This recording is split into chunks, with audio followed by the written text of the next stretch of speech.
I've been restoring books pretty much all my life.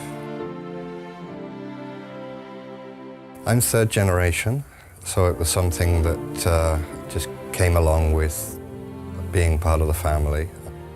You end up working next to your dad and trying to do what he does, and it's one of those things that's just carried on.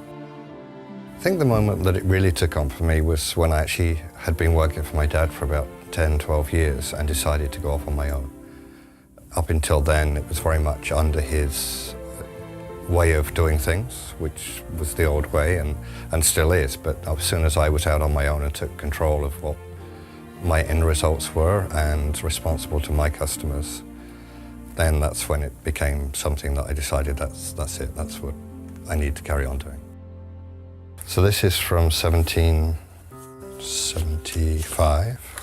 And there's so much detail. The imagination at those times of putting all this together is incredible. The book is still a solid construction. So I will have to repair the corners where they've been damaged. I will be keeping all of this, the decoration on the spine. So I'll have to cut in with a knife and lift the old spine and put new leather in underneath. Probably going to be a good week's work.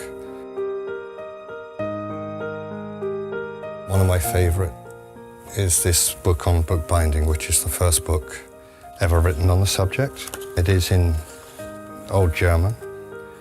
It dates from 1708. And you'll notice around my bindery that the tools are very, very similar. The presses, we use the same tools. The only way you can get a binding to feel and look like it did then is by using exactly the same methods. And of course those materials are now becoming scarcer and scarcer.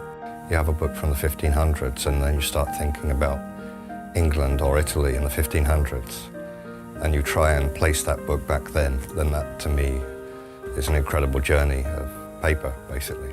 Part of the history and the signature is the fact that for this person to have signed this, he had to have touched this page. So that suddenly just takes you back to the fact that you're now handling something that this person has actually handled himself when he was alive.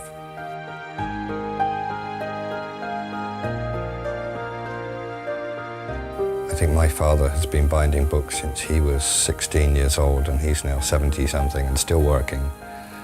My grandfather started in the early 1900s. So we're almost 100 years of binding books in the family, and that's something that is not seen in most trades nowadays. So it's nice to carry that on.